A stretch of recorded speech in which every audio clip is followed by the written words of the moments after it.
하이델베르크 요리문답은 우리가 지난주에 함께 고백한 78문답에서 성찬의 빵과 포도주가 그리스도의 실제 몸과 피로 변하는 것은 아니라고 고백하였습니다.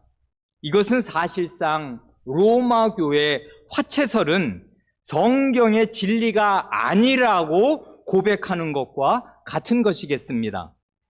그러나 그 당시 전 유럽의 대다수는 여전히 로마교 신자였습니다.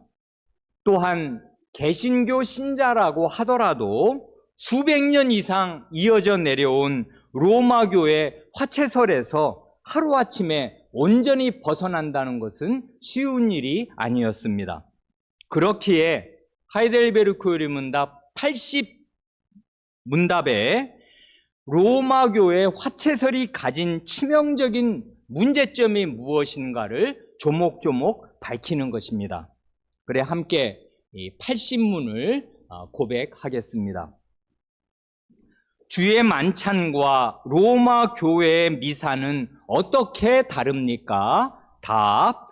주의 만찬은 첫째, 예수 그리스도께서 친히 십자가 위에서 단번에 이루신 유일한 제사에 의해 우리의 모든 죄가 완전히 사해졌음을 확증합니다. 둘째, 성신에 의해 우리는 그리스도에게 연합되었으며 그의 참된 몸은 지금 하늘에 있고 하나님 우편에서 우리의 경배를 받으심을 확증합니다. 그러나 미사는 첫째, 그리스도가 산 자들이나 죽은 자들을 위해서 사제들에 의해 지금도 매일 드려지지 않으면 그리스도의 고난에 의해서는 그들이 죄사함을 받지 못한다고 가르칩니다.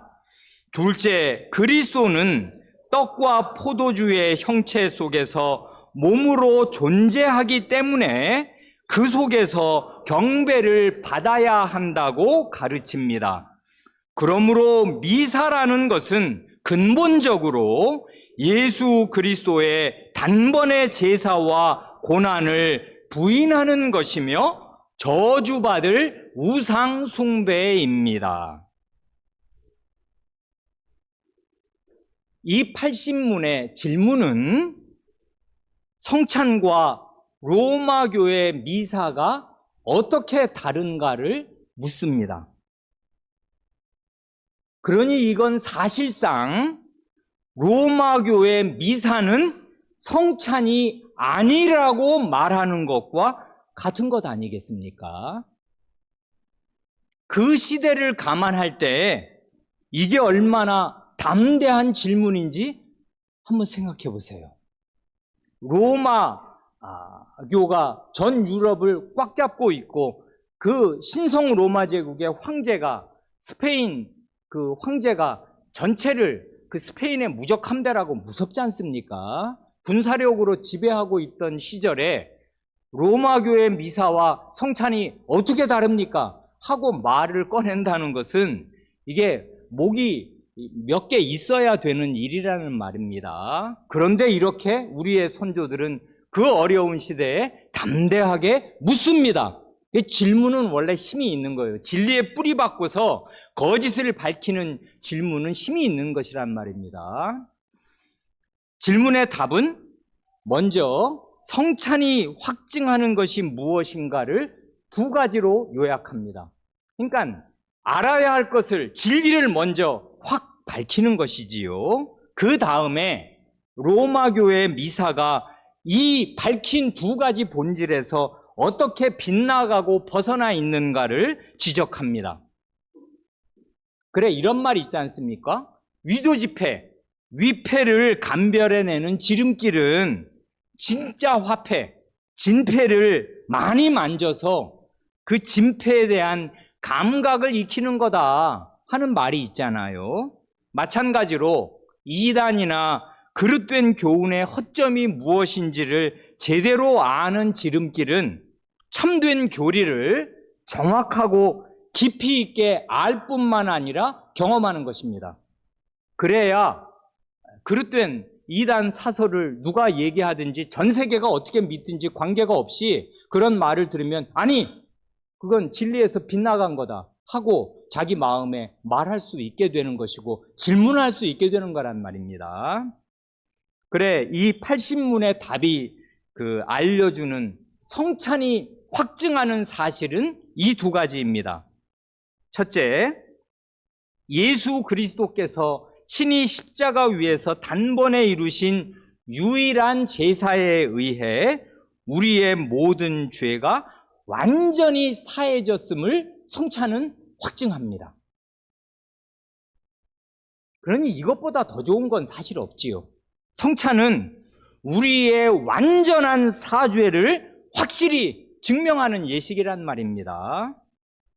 근거가 중요한데 우리의 죄가 완전히 용서받았다는 사실을 확실히 증명할 수 있는 근거가 뭐냐 하면 예수 그리스도의 단번의 제사입니다. 그 제사의 효과는 너무도 확실하고 완벽해서 두 번 다시 속죄 제사를 드릴 필요가 없습니다. 두 번 다시 화목 제사를 드릴 필요도 없습니다. 하나님과 우리 사이에 화목의 가교가 확실하게 놓였고 죄인이 하나님 앞으로 나아갈 길이 확실히 열린 것이에요. 그래서 단번에, 이 단번에를 강조한단 말입니다. 그리고 유일한, 이것도 한 번이, 단 한 번이란 뜻이지 않습니까? 단번에 이루신 유일한 제사라 고백합니다. 이건 신앙 고백이 이렇게 고백할 뿐 아니라 가장 중요한 하나님의 말씀이 이 사실을 보증합니다. 어디서요? 거기 각주 1번에 증거 성구가 모두 6군데지 않습니까? 앞에 3군데는 복음서이고요. 나머지 3군데는 히브리서입니다. 히브리서 7장, 9장, 10장이 줄지어 인용됩니다. 그런데 히브리서를 전체로 보면 그리스도의 단번에, 이 단번에라는 말은 아주 중요한 말이란 말입니다. 그리스도의 단번의 제사가 영속적인 영원한 효력을 미친다는 사실을 가르치는 곳이 히브리서의 모두 5군데입니다. 그런데 각주 1번에 그 5구절을 다 모아놓았습니다. 그래, 단번에가 들어간 그 부분만 발췌해서 쭉쭉 읽으면 이렇게 됩니다. 거기 우리 교재에 증거 성구를 따라가서 읽으셔도 좋고 목사가 낭독하는 하나님의 말씀을 그냥 쭉 들으셔도 되겠습니다. 히브리서에 나오는 그 예수 그리스도의 그 제사에 해당되는 단번에라는 말이 이 5번이에요. 먼저 히브리서 7장 27절 맨 뒤 그 하반절을 보면 그 앞 설명은 이거지요. 구약의 대제사장들이 날마다 제사를 드려야 할 필요가 있었던 것과는 전혀 달리 그 다음 그리스도는 단번에 자기를 드려 이루셨다 합니다. 단번에 자기를 드린 그리스도의 제사를 말하지요. 그 다음 9장으로 가면 3번이 줄지어 나오는데 9장 12절을 보면 맨 앞에 염소와 송아지의 피로 아니하고, 이건 대속죄일의 제사를 가리키는 것이겠습니다. 그런 짐승의 피가 아니고 오직 자기의 피로 영원한 속죄를 이루사 그 다음에 단번에 성소에 들어가셨다 합니다. 이때 그리스도께서 들어가신 성소는 예루살렘에 있는 성전의 지성소 아니지 않습니까? 하늘의 지성소. 진짜 이 예루살렘 성전이 그림자였다면 그 그림자의 원형이 되는 참 하늘에 있는 하나님의 지성소에 단번에 영원한 속죄를 이루시고 단번에 그 지성소로 직행하셨다. 이렇게 지금 말하는 거지요. 9장 26절 하반절을 보면 또 말합니다. 그리스도께서 자기를 단번에 제물로 드려 죄를 없이 하시려고 세상 끝에 나타나셨다 합니다.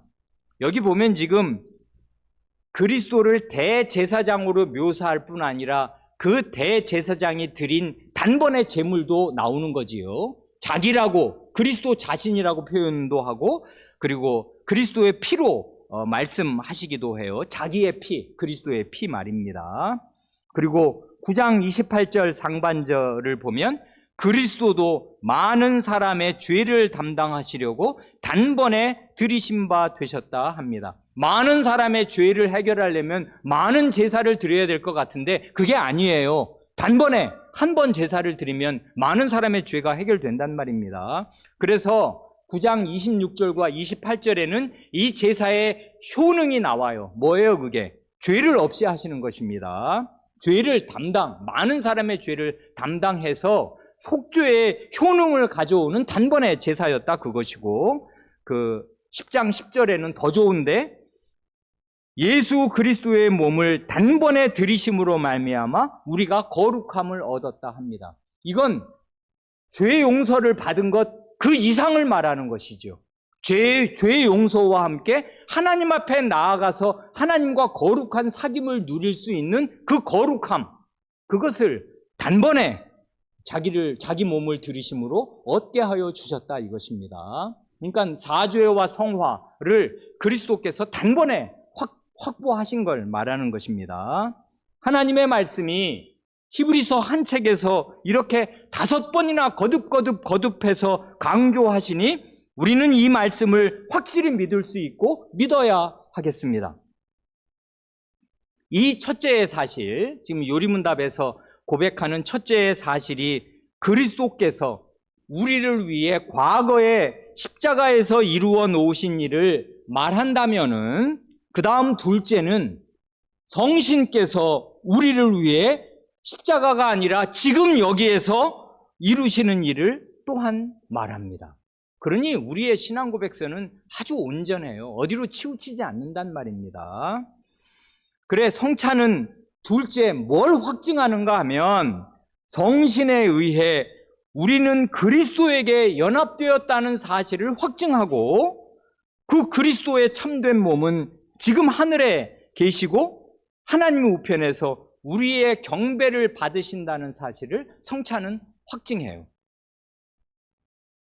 이 둘째의 사실이 말하는 것은 이것이겠습니다. 곧 성찬을 받아 먹고 마실 때 성신께서는 부지런히 일하셔서 우리 각 신자를 그리스도께로 더욱 연합시켜 주십니다.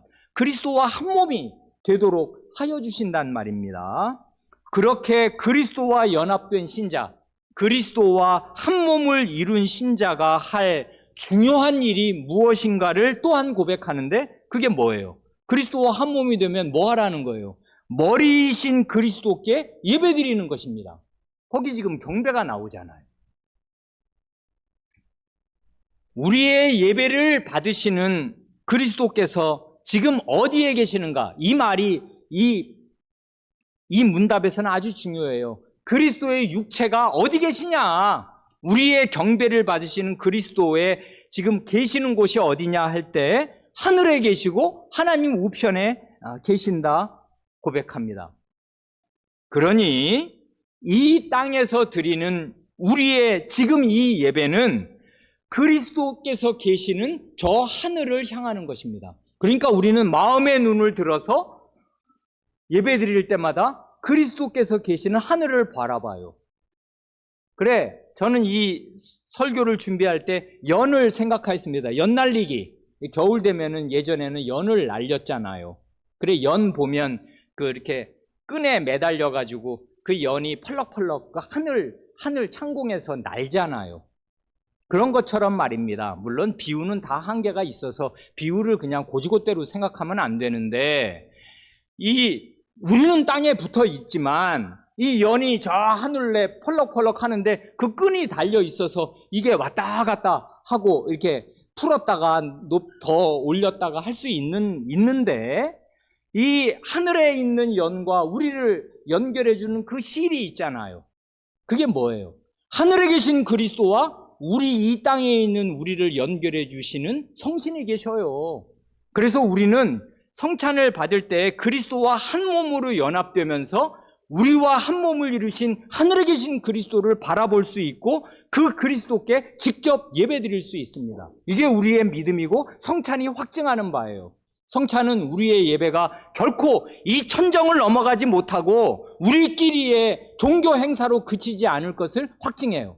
성신이 계시기에 하늘에 계신 그리스도와 우리를 한 몸으로 묶어주기에 우리의 예배는 하늘 어전에 계시는 그리스도께 직접 바쳐질 수 있고 드려질 수 있다 이 말입니다. 그러니 성찬이 확증하는 건 놀라운 것이에요. 우리의 과거와 현재를 보장한단 말입니다. 너의 죄는 완전히 사해졌다. 그리스도의 단번에 제사 때문에.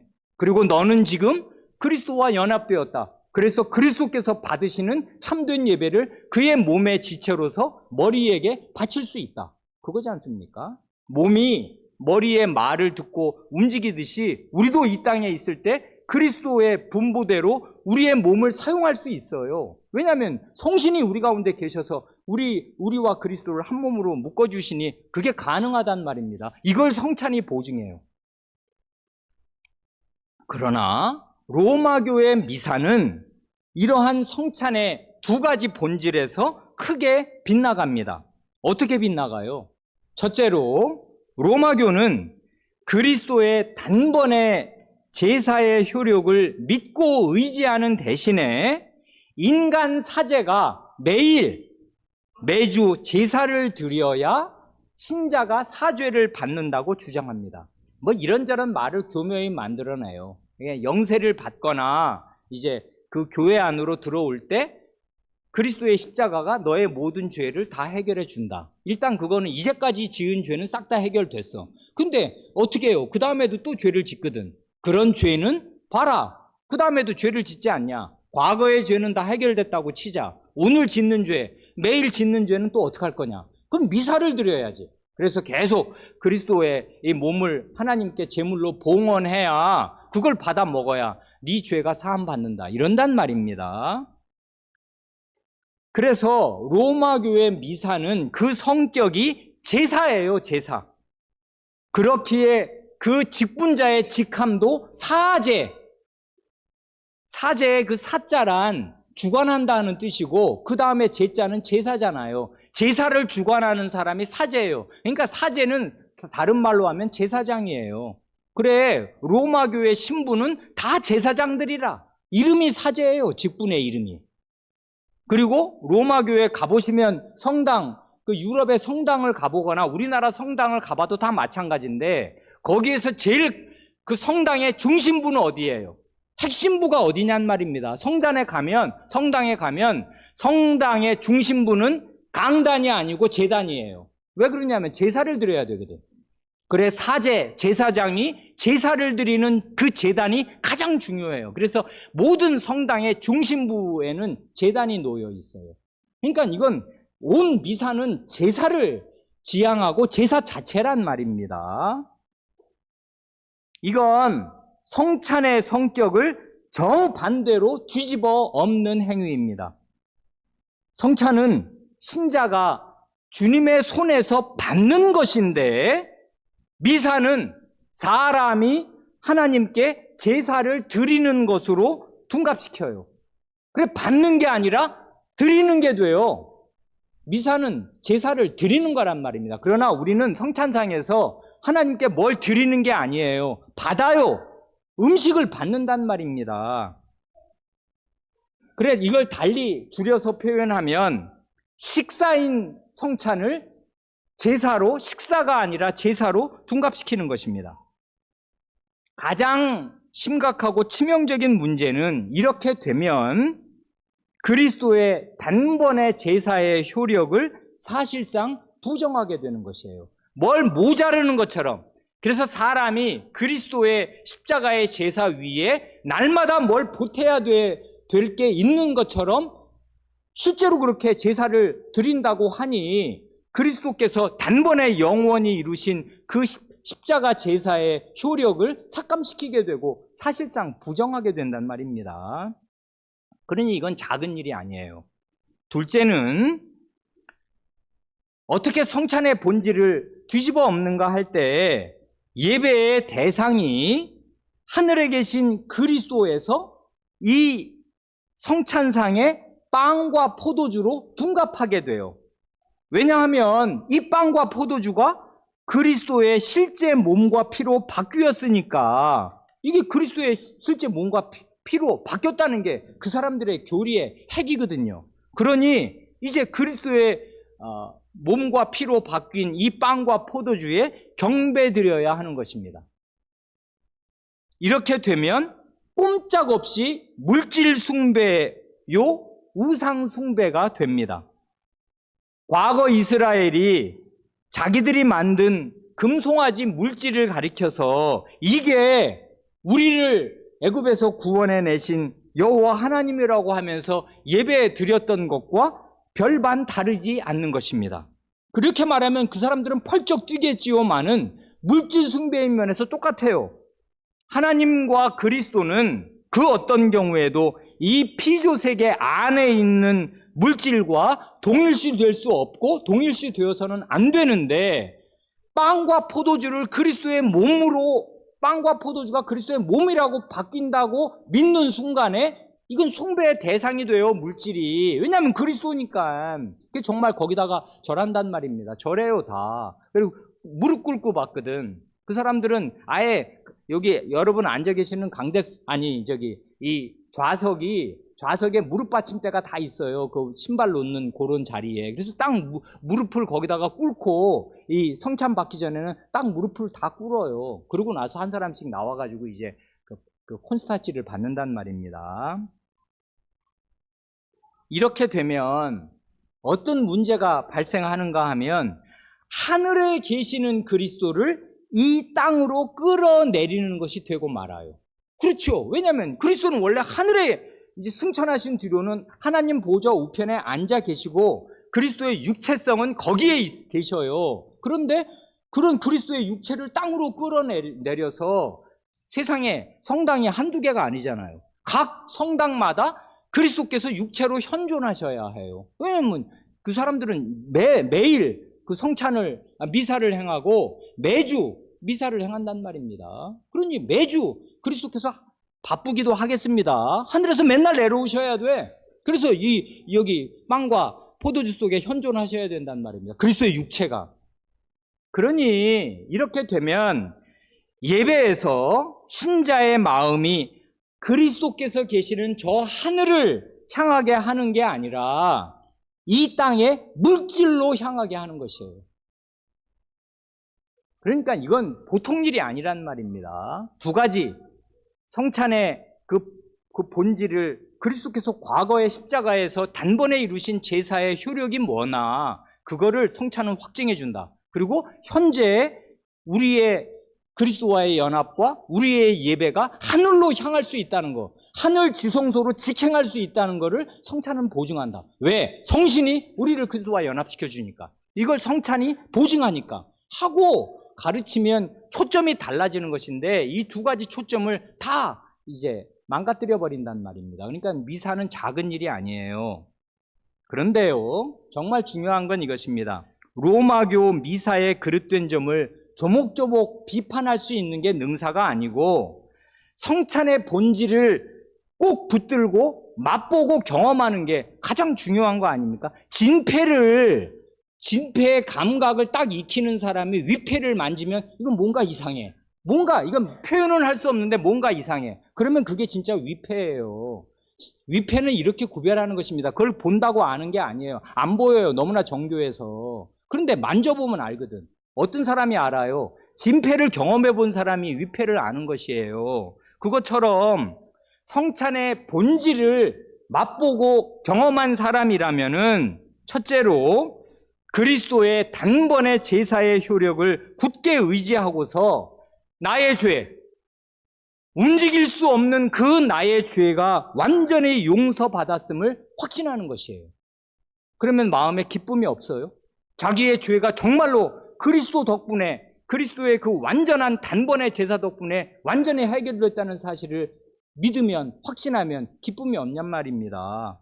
둘째로 성신을 힘입어 그리스도와 연합되어서 하늘에 계시는 그리스도께 참된 예배를 드릴 수 있다는 사실을 믿으면 예배가 힘이 없어요? 아니죠. 이건 천만 천사들의 예배에 합류해서 살아계신 그 온 우주의 왕께 직접 우리 같은 정말 우리는 미미한 미물 같은 존재들이잖아요. 안 그래요? 우리가 이 지구가 얼마나 작습니까? 전 우주에서. 그리고 이 지구에서 나 하나의 존재라는 건 모래 하나만도 못하잖아요. 점 하나, 겨자씨 하나가 다름 아닌 나잖아요. 그런데 이런 내가 그 영광의 어전에 나아가서 매주일 예배드릴 수 있다는 이런 놀라운 자격을 성찬은 확보해 준다. 이걸 믿을 수 있잖아요. 이러면 우리의 예배가 힘이 없냔 말입니다. 왜 힘이 없어요? 이런 성경에 그 근거가 있는데. 그러니 이런 실질이 없으면 차라리 로마교 신자보다도 못하게 살 수가 있어요. 얼마든지 개신교 신자들이. 그러는 개신교 신자도 많습니다. 제가 겪어보니, 집주인도 되어보고 세입자도 되어보니, 제가 세입자로서 겪은 집주인 중에 제일 고통스럽고 제일 인간 이하 취급을 하는 사람이 누구였냐 하면 교인이었어요. 개신교 교인. 제일 신사적이고 제일 훌륭했던 사람이 누구냐 하면 로마교 신자였어요. 지금 집주인. 겪어보면 알아요. 로마교 신자들은 신사적입니다. 선행도 많이 할 뿐 아니라 사람이 됐어요. 신사적이에요. 다 그런 게 아닙니다만은 많은 경우에 그래요. 그래서 로마교 신자는 일단 우리가 볼 땐 미신적이라고 하겠지만 그 사람들은 아니 이게 진짜 그리스도의 몸이야. 그러면 태도가 그게 그냥 심드렁하게 받습니까? 아니죠. 정말 떠받들듯이 그리스도 앞에 나와서 무릎 꿇고 겸비한 태도로 받는단 말입니다. 그러니 이런 참된 성찬에 대한 믿음이 없이 쓴벅쓴벅 성찬상에 나와서 1년에 4번씩 할 일 없이 성찬을 받는 사람의 그 심상과 삶의 태도가 이거가 그리스도의 진짜 몸이고 그리스도의 진짜 피다. 이렇게 화채서를 믿는 사람의 심상보다 얼마든지 못할 수가 있어요. 그렇단 말입니다. 그러니 실질이 중요한 것이지 남의 교회의 그 그릇된 교리를 조목조목 비판할 수 있는 안목을 가졌다는 게 중요한 게 아니에요. 그래서 우리의 선조들은 성찬의 본질을 먼저 앞에서 밝혔어요. 이 두 가지를 성찬은 확증한다. 당신은 이것을 맛보는가? 맛보지 못하면 아무 소용도 없는 것입니다. 로마교가 뭘 어떻게 하든지 간에. 그래, 이 두 가지 사실을 꼭 붙드시기 바랍니다. 성찬의 본질이 뭐냐? 우리는 지난주와 지지난주에 성찬이 보여주는 우리의 과거와 현재와 미래를 포괄한다는 거. 미래는 영생으로 우리를 인도하는 음료요, 양식이 된다. 근데 그런 건 여기서 얘기하지 않았지만 두 가지 핵심은 확실히 얘기하잖아요. 과거와 현재. 그리스도의 단번에 제사의 사죄의 효력과 오늘 그리스도와 연합한다는 이 사실. 이거면 된 거란 말입니다. 이런 사람은 영생으로 들어가는 거란 말입니다. 그래, 이 80문에서 로마교의 허점을 지적하는 데 마음을 많이 두지 마시고 우리의 선조들이 고백한 성찬의 본질을 내가 경험하고 있냐, 그 사실을 깊이 생각하시기 바라요. 그러면 로마교의 허점은 저절로 보이는 것입니다. 그 다음 이제 81문이 우리에게는 중요하겠습니다. 81문을 함께 고백합니다. 누가 주의 상에 참여할 수 있습니까? 답, 자기의 죄 때문에 자신에 대해 참으로 슬퍼하는 사람, 그러나 그리스도의 고난과 죽음에 의해 자기의 죄가 사하여지고 남아있는 연약성도 가려졌음을 믿는 사람, 또한 자신의 믿음이 더욱 강하여지고 돌이킨 삶을 살기를 간절히 소원하는 사람이 참여할 것입니다. 그러나 의식하거나 회개하지 않는 사람이 참여하는 것은 자기가 받을 심판을 먹고 마시는 것입니다. 여기 질문에서 누가 주의 상에 참여할 수 있는가? 성찬상은 이름이 주의 상이고 성찬은 그 이름이 주의 만찬입니다. 그래, 성찬상의 주인은 주님이시고 성찬의 빵과 포도주는 교회의 것이 아니라 주님 자신의 것입니다. 그래, 지난 9월에 함께 성찬을 받을 때 우리는 마가복음 14장의 성찬 기사를 읽으면서 주님께서 두 제자에게 분부하시기를 어느 집 주인에게 가서, 그 다음 주님의 말씀이 이거잖아요. 나를 3번 말씀하시잖아요. 내가 내 제자들과 함께 유월절 음식을 먹을, 그 다음 나의 객실이 어디 있느냐, 이렇게 말씀하신 것을 우리가 유의해서 보았습니다. 그 집의 주인은 따로 있는 거예요, 원래. 그런데 나의 객실 어디 있냐 하고, 예수님은 사실은 거기 소유권이 원래는 일반 세상 관점으로는 없는 분이잖아요. 그런데 내가 내 제자들과 함께 먹을 나의 객실이 어딨냐 하고 주인은, 그 집주인은 끼워주지도 않았어요. 자신의 제자들과만 그 성찬을 잡수셨단 말, 주님은 성찬을 안 드셨지만 유월절 만찬을 잡수셨단 말입니다. 안 그래요? 나의 객실이라고 말씀하셔요. 그러니 성찬을 처음 제정하실 때부터 주님은 자신의 주권과 주인 되심에 대한 명료한 의식을 가지시고 그 자리에 임하셨고, 그 자신의 객실에서 자신의 상에 자신의 몸과 피를 상징하는 그 빵과 포도주를 제자들에게 나눠주신 거란 말입니다. 그러니 성찬은 주님의 상이고 주님의 만찬이에요. 그런데 아시는 대로 원래 모르는 사람하고는 한 상에서 밥을 먹는 게 아니고, 혹은 남의 집에 초대를 받아서 그 집 식탁에 함께 앉는다는 거는 상당히 환대를 받는 거지 않습니까? 우리가 뭐 어떻게 남의 집에 맨날 초대받나요? 그런 건 아니죠. 가끔 있는 일인데, 초대받아서 남의 집에 식탁에서 같이 앉아서 밥 먹으면 그건 정말 이제 나를 환영하는 것이고 좋은 대접을 하는 거지 않습니까? 특별히 옛날 시골 같지 않고 요즘 도시화된 요즘에는 더더욱이 우리 집안으로 누구를 들여서 같이 밥을 먹는다는 게 보통 일이 아니게 되었습니다. 식구들만 대개 그렇게 하고 외부인을 우리 집에 초대할 때는 보통 이제 일이 아니란 말입니다. 그러면 누가 주님의 식탁, 주님의 상에 참여할 수 있겠습니까? 주님의 식탁에 초대받은 사람은 어떤 사람입니까? 답은 우리말 번역으로 보면 3가지로 나누어서 고백을 합니다. 어떤 사람, 어떤 사람, 어떤 사람, 이렇게 3가지로 나누어서 이제 답을 고백하는데, 이건 각각 다른 3사람을 말하는 게 아니라 한 사람, 성찬상에 나오는 한 사람이 가지는 3가지 마음자리를 가리키는 것임에 틀림이 없겠습니다. 어떤 사람이 성찬상에 초대받는 사람이에요? 첫째로, 자기의 죄 때문에 자신에 대해 참으로 슬퍼하는 사람입니다. 자신이 죄인임을 알고 죄인은 원래 하나님의 진노와 형벌을 받아 마땅한 줄을 알아서 애통하는 마음을 가진 사람입니다. 성찬은 우선적으로 표시하는 게 그거잖아요. 내가 너를 위해 죽어야만 되었다. 왜? 네 죄를 대신 내가 떠안고 죽지 않으면 안 되고 피를 흘리지 않으면 안 되었다고 하나님의 아들이 사람의 몸을 입고서 목숨이 끊어져야 됐어요. 그러니 죄란 얼마나 끔찍한 것이며 얼마나 무서운 결과를 가져오는 것입니까? 결코 죄는 그냥 넘어갈 수가 없어요. 아무리 작은 죄 하나라도 그냥 넘어가지지 않아요. 죄는 반드시 대가를 요구한단 말입니다. 그런데 그런 죄를 지은 주범이 나예요. 그러니 성찬상에서 가장 우선적으로 첫 번째로 느끼는 것은 그것입니다. 그러나 거기에만 머물러 있으면 안 돼요. 그 다음으로 나아가야 한단 말입니다. 우리나라에서 대개 우리들이 어렸을 때를 생각해 보면 성찬식 날은 대개 그리스도의 초상을 치르는 날하고 비슷해요. 성찬식 분위기는 장례식 분위기예요. 안 그래요? 되게 그렇단 말입니다. 죄 해서 나의 죄 해서 착 가라앉아요.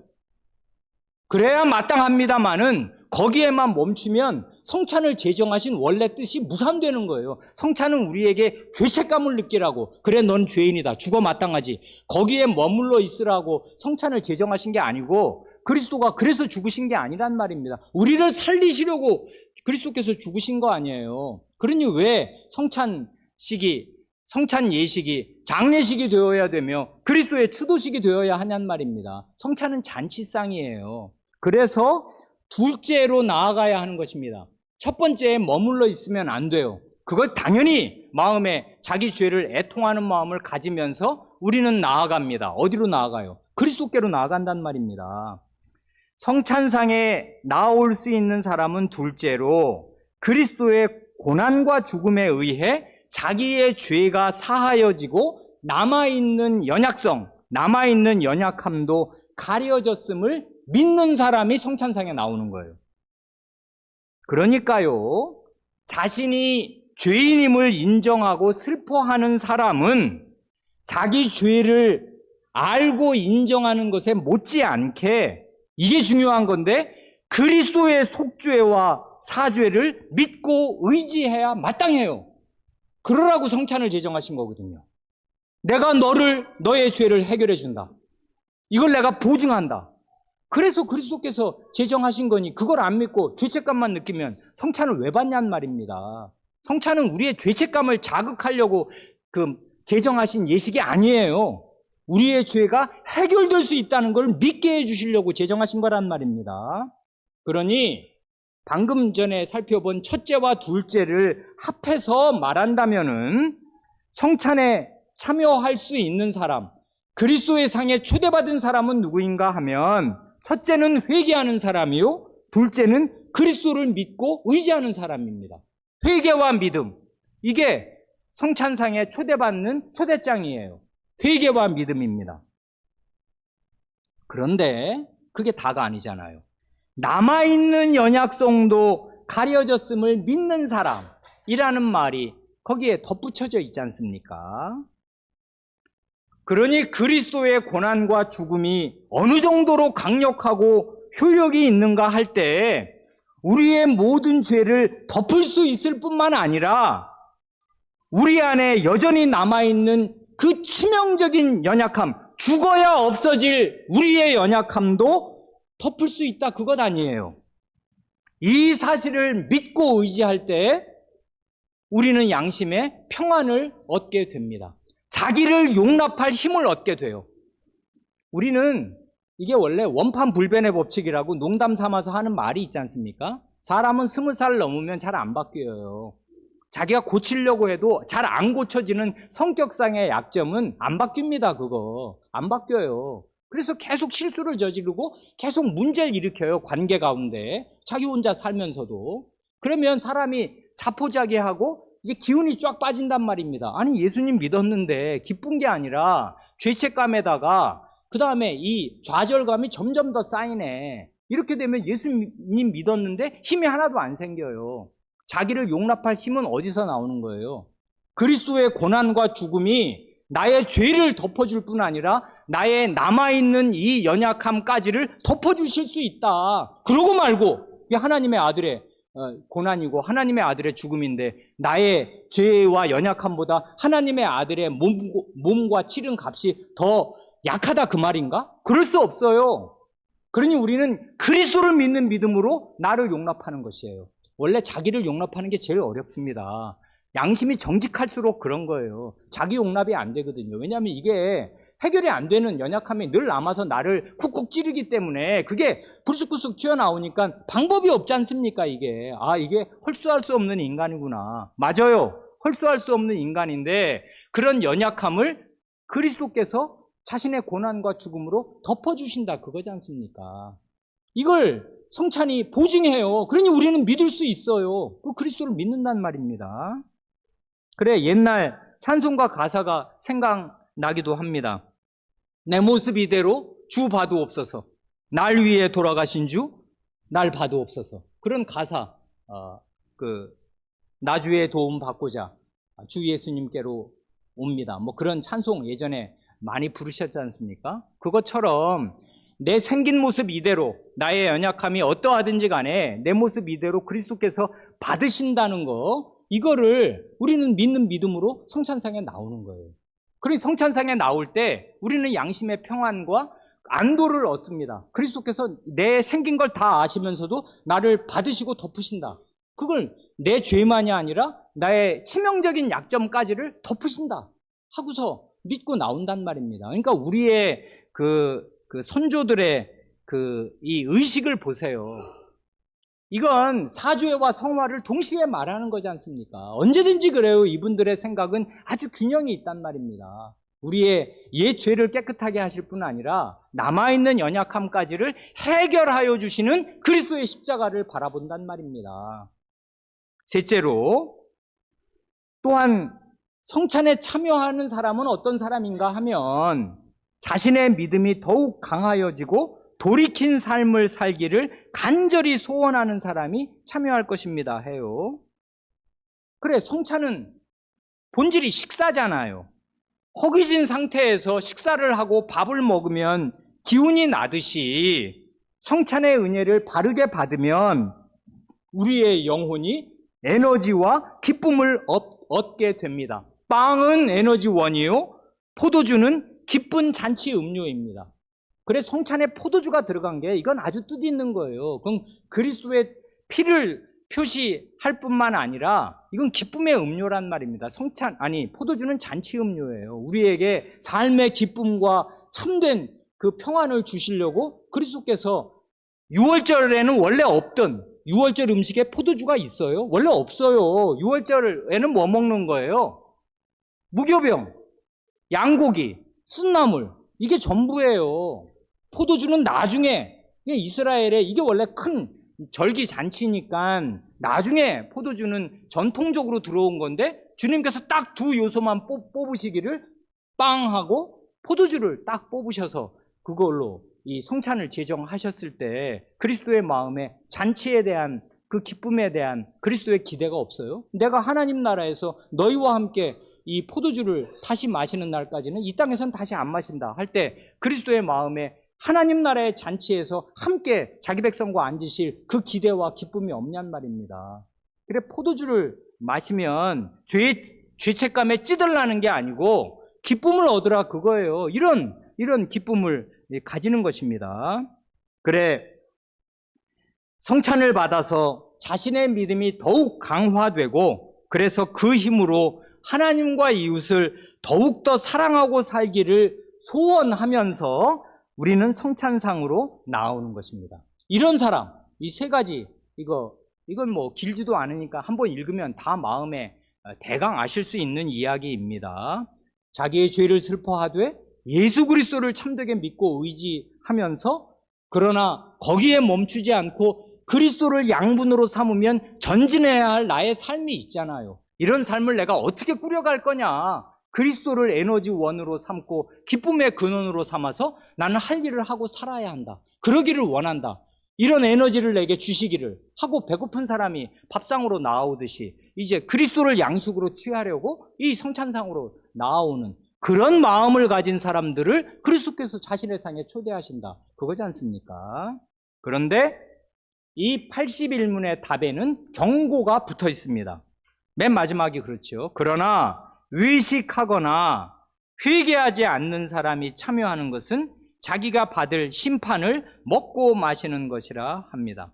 여기 성경 본문에는 죄를 먹고 마신다 할 때 죄는 음식이 아니니까 죄를 어떻게 먹고 마셔요? 거기에 성경에 나오는 고린도전서 11장에 나오는 죄를 먹고 마신다 할 때 그 죄는 정죄라고 말씀드렸습니다. 그래서 여기서는 지금 심판으로 바꿔서 말을 고백을 한 것입니다. 자기가 받을 정죄. 그러니까 왜냐하면 예수님을 바르게 믿지 않으면 정죄에서 벗어날 길이 없어요. 이미 죄를 지은 건 확실하고 그 죄에는 하나님의 진노와 형벌이 따라요. 그러니까 죄의 형벌을 받아야 하는 그 정죄가 자기 안에 있는데 그리스도를 참되게 믿고 의지해야만 이 정죄에서 벗어날 수 있는데 이 사람은 위선자라 혹은 안 믿어. 그러면서 성찬상에 나와. 이러면 이 사람의 죄가 확정돼요. 그래서 정죄가 확정되어서 이 사람의 심판이 확정되는 것입니다.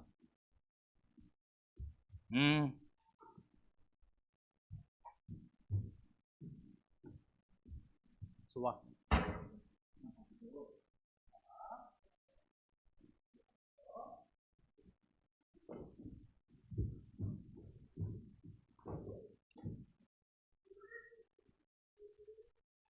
아이들이 참 이뻐요. 예수님께서 제자들에게 화를 내신 상황이 한 번 있거든요. 이런 건 드문 일이었습니다. 예수님은 제자들에게 여간해서는 화를 내시지 않아요. 그런데 어느 때 화를 내셨냐면 마가복음을 보면 이 예수님에게 안수하여 주시길 바라고 어머니가 아이를 데리고 예수님께 와요. 바로 이런 상황이었을 거거든요. 그 전에 설교를 하고 계셨고 중요한 얘기를 하고 계시는데 저런 애를 안고 오면, 아니 지금 예수님 지금 중요한 일을 하고 계시는데 왜 그 애를 데리고 와서, 철 모르는 애를 데리고 와서 왜 이러냐 하고 그런 사람을 혼을 냈단 말이에요, 제자들이. 그랬더니 예수님께서 제자들에게 그 화를 내시면서 하나님 나라가 이런 자의 것이니라 하고 내게 오는 것을 금하지 말라 하시고 그 머리에 안수하셨습니다. 그러니 설교 시간에 우리 철 모르는 어린아이들이 강단으로 올라오는 게 그게 무슨 큰일이겠습니까? 큰일이 아니에요. 하나님의 나라는 저런 어린아이들의 것입니다. 그래, 이 어린아이들 주려고 사탕을 준비해 놨어요, 강단에. 그런데 사탕 받으려고 설교 시간마다 올라오면 안 되겠죠. 그러니까 부모님들이 알아서 사탕을 잘 미리 챙겨 주시기 바랍니다. 자, 그러니 말입니다. 여기 이 회개하는 마음과 주님을 믿고 의지하는 마음이 없이 또한 주님 자신을 양분과 에너지원으로 삼아서 더욱더 하나님의 뜻대로 살고자 하는 간절한 소원도 없이 체면치레로, 왜냐하면 교회를 오래 다녔으니까 성찬상에 안 나가면 자기가 뭔가 문제가 있는 사람인 게 확 드러나게 되고 그런 체면은 차릴 줄 알아서 하늘에 계신 주님은 두렵지 않고 다른 사람의 눈이 두려워서 습관적으로 아무 생각이 없이 성찬상에 나오는 그런 사람은 자기가 받을 정죄를 먹고 마시는 것입니다. 그러나 이때 자기가 받을 심판은 최후의 심판은 아니에요. 그걸 우리는 다행으로 여깁니다. 왜 그러냐 하면 사는 동안에는 기회가 있는 것이에요. 사람은 언제나 그렇습니다. 심지어 말입니다. 고린도, 오늘 우리가 읽은 본문이 안 그래요? 고린도전서 11장 23절 맨 마지막 32절을 보면 어때요? 그러니까 너희 중에 병든 자가 많고 잠자는 자도 적지 않다 할 때 죽은 자라고 말하지 않고 잠자는 자라고 말해요. 성찬을 잘못 받아서 하나님께 징계를 받아 목숨이 끊어진 사람도 있는데 그 사람도 성도이고 그 사람은 주님 품에 잠드는 것이에요. 잠든 것입니다. 그러니까 무슨 최후의 심판을 받아서 지옥으로 떨어지는 게 아니라, 아니, 너는 성찬가지를 더럽히니 더 이상 이 세상에 살아서 내게 무슨 교회에 유익하고 내게 그 순종할 그런 삶을 더 살 기회는 더 이상 너에게는 주지 않겠다고 데려가시는 것 뿐이지. 그래서 잠드는 자입니다. 성찬을 잘못 받으면 잠들겠습니다마는 지옥에 가는 건 아니에요. 성도는 그렇단 말입니다. 그러니까 성도의 신분은 굉장히 확실한 보장을 받아요. 그렇지만 우리가 그렇게 해서 밥숟가락 놓고 얼른 성찬을 잘못 받아서 주님께 징계받아서 잠들면 그게 뭐가 좋은 일이겠습니까? 그러니까 자기가 받을 정죄와 심판을 받지 않도록 성찬상에 나오기 전에는 여기에 이렇게 조목조목 잘, 어떤 사람이 성찬상에 나오는 거냐, 그런 걸 잘 설명해 주었으니까 그런 것으로 자기를 검증하면 될 것입니다. 이런 것이 셀프 권징이에요. 이런 것이 교인들의 자기 권징이에요. 자기가 자기를 살피면 주님의 판단을 받지 않는단 말입니다. 주님의 징계를 받을 일이 없어요. 이미 다 알려주셨으니까. 성찬은 원래 이런 거니까 네 죄를 알렸다. 그리고 예수 그리스도를 참되게 의지해야만 한다. 그리고 이제 성찬을 받으면 어떻게 살 것에 대한 나름의 그 간절한 소원이 있어야 할 것이다. 이런 걸 그 주님이 자기 목숨을 주시면서 요구를 못해요? 요구하실 수 있죠. 그러니 이런 주님의 요구에 맞게 자기를 살피고 반성을 하고서 회개하고서 나오면 그 사람이 이 성찬을 제대로 받는 게 될 것입니다. 마지막 82문을 간단히 읽고 고백하고 마치겠습니다. 82문.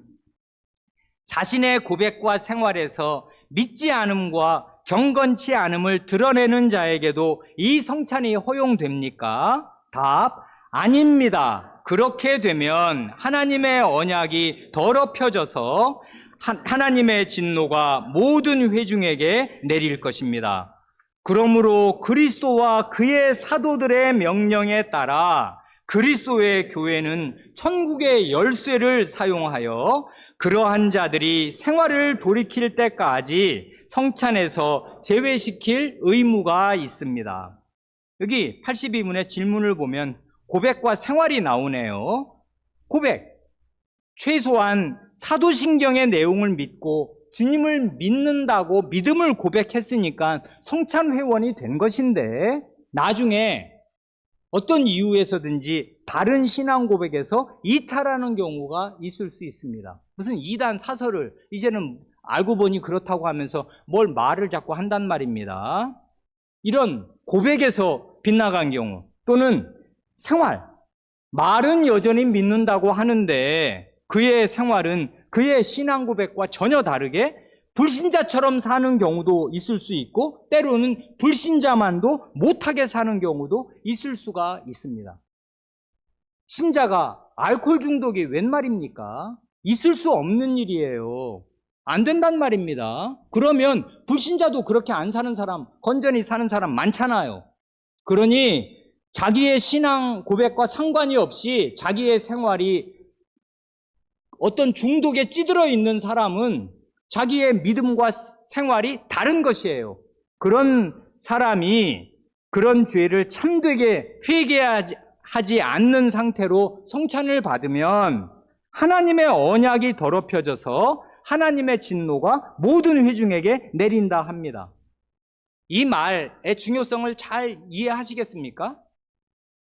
이걸 보면 우리 신앙의 선조들은 하나님의 언약의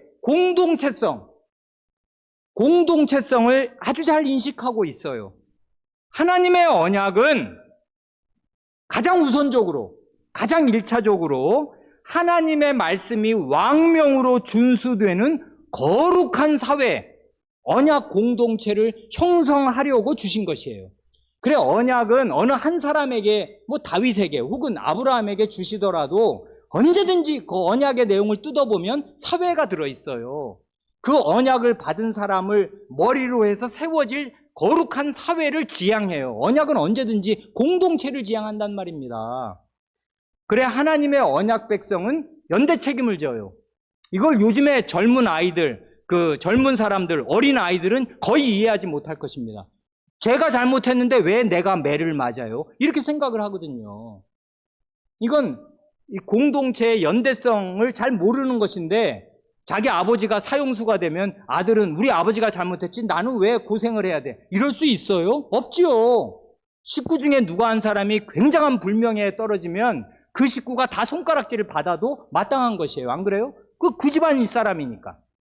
똑같단 말입니다. 언약은 한 집안이에요. 그 집안 식구에게 공동으로 내리는 거란 말입니다. 그러니까 언약 백성은 연대 책임을 져요. 그렇기에 온 교회는 성찬상을 거룩히 보존하기 위해 힘써야 합니다. 그러니 내가 합당치 않은 상태로 성찬을 받는다면은 그 화가 나 한 사람에게만 미치는 게 아니라 온 교회에 미치는 것이에요. 그러니 온 교회는 함께 이 성찬상을 거룩하게 보존하기 위해서 힘써야 마땅해요. 그래, 제가 제일 가슴 아픈 기억이 여전히 남아 있습니다. 끔찍한 죄를 짓고 목사에게 왔어요. 그런데 내가 이렇게 죄를 지은 것이 이 교회에 피해를 끼치는 줄은 몰랐습니다. 그러더란 말입니다. 그러니까 그런 죄를 지은 것이에요. 언약 공동체의 책임 있는 일원이라는, 우리가 다 식구로서 나 하나가 잘못되면 나 하나 잘못되는 것으로 끝나지 않고 우리 온 가족의 명예가 더럽혀지고, 더 중요하게는 우리 집안의 아버지이신 하나님과 우리 집안의 주인이신 주인님의 명예가 더럽혀진다는 생각이 없이, 생각이 자기 하나의 모래알처럼 그렇게 흩어져 있으니까 쓱쓱 죄를 짓는단 말입니다. 나 하나 잘못되면 내 식구들에게 이 죄의 화가 미친다. 그리고 온 교회에 미친다. 이런 큰 책임감 가운데 살아야 마땅하잖아요. 우리의 여기 있는 철 모르는 아이들이 내 죄와 상관이 없습니까? 내가 죄를 지으면 그 아이들에게 화가 미쳐요. 왜냐하면 우리는 식구니까. 언약 공동체란 말입니다. 이런 거를 이 신앙 고백은 고백하고 있어요. 그렇다고 해서 그러니 성찬을 그러면 안 받아야 되겠네, 안 받으면은 아무 문제가 없는 것인가 하면, 자기를 살핀다고 하면서 성찬상에 나아가는 게 두렵다고 해서 성찬을 안 받는 사람은 그리스도 없이 살겠다고 행동으로 고백하는 것과 똑같은 것이잖아요. 성찬을 안 받고 무슨 힘으로 산다는 것이에요. 그리스도 없이, 그리스도를 나의 양분으로 삼지 않고 어떤 힘으로 산다는 거예요. 이 세상 사람으로 살겠다는 거지 않습니까? 그러니 성찬은 안 받을 수 없어요. 자기를 살피라는 말은 내가 성찬상에 갈 것인가 말 것인가를 살피라는 말이 전혀 아닙니다. 많은 사람이 이걸 오해해요. 그래, 우리 교회도 그런 가슴 아픈 신자들이 있었단 말입니다. 성찬 때만 되면 교회 안 와. 자기를 살폈다고 생각해서 나는 성찬상에 나아갈 수 없다고 스스로 검증하고 성찬상에 안 와요. 그날은 교회를 안 와. 이건 자기를 살피는 게 아니에요. 그리스도 없이 살겠다고 공언하는 것과 똑같은 것이란 말입니다. 성찬은 받으라, 먹으라, 마시라 하는 주님의 명령이에요. 근데 그런 명령에 불복종하면서 성찬상에 안 갔으니까 내게 화가 안 미치고 교회에 화가 안 미쳐요? 그리스도 없이 사는 것입니다. 성찬 회원이. 그런 사람이 무슨 성찬 회원이에요? 성찬은 받아야 해요. 그러니 성찬상 앞에서 우리는 아까 우리가 세 가지 자기를 살필 것이 주어져 있잖아요. 내 죄를 회개하고 믿음을 새롭게 해야 해요. 그리스도를, 그러니까 시간이 주어지잖아요. 성찬은 다음 주에 성찬합니다 이러는 경우는 거의 없어요. 최소 2주 전에, 보름 전에 생각할 시간을 충분히 각 사람의 셀프 권징을 하라고 시간을 충분히 준단 말입니다. 혹시는 그런 데서 어려움이 있으면 목사와 장로에게 도움을 받으시라고 광고도 늘 나가지 않습니까? 그러니까 이런 것으로 자기를 살피는 게 자기를 살피는 것이지, 성찬상에 갈까 말까를 살피는 거는 자기를 살피는 게 아니에요. 그건 명령에 불복종하는 것일 뿐입니다. 성찬회는 무조건 와야 돼요. 그리스도 없이는 살 수가 없으니까. 그러나 오려면 합당한 자세로 와야 하니까 회개하고 주님을 믿고 와야 할 것입니다. 기도하시겠습니다.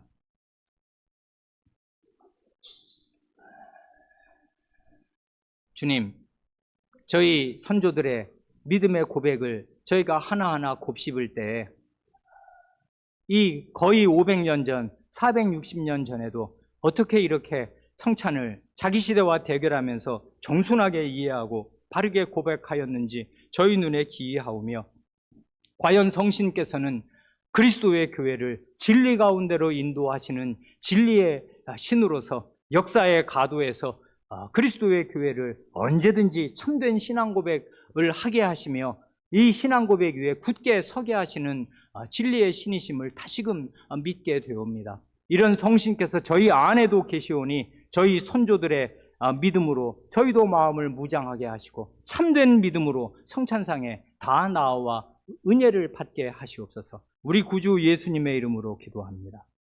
아멘.